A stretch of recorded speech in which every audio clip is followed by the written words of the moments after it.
என்னடி மூஞ்சியே அப்படி வச்சிருக்க? ஒன்னும் இல்லடி. என்கிட்டே சொல்லாம வேற யார்கிட்ட சொல்லுவேன்? வழக்கம் போலதான்டி. என்ன உன் ஹஸ்பண்ட் பிரச்சனை பண்ணானா? என்னவா அவனுக்கு? நான் கேக்குறப்போலாம் காசு இல்லன்றா. எனக்கு அது கூட பரவாயில்ல. வீட்ல காய்கறி வாங்குறது கூட காசு இல்ல. அப்படி அவ சம்பாதிக்கிற காசு எல்லாம் என்ன பண்றானே தெரியல. இதுக்கு மேல எனக்கும் என்ன பண்றதுனே புரியலடி.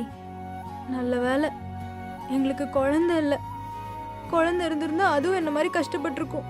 ஏன் அபி அழாதடி. இது எல்லாத்துக்கும் ஒரு வகையில நீயும் தான் காரணம். வேலைக்கு போறியா? நான் எப்படி?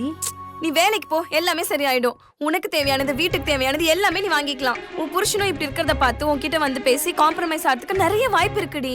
எல்லாமே நல்லதாவே நடக்கும். அப்படித்தான். ஒரு நிமிஷம் இரு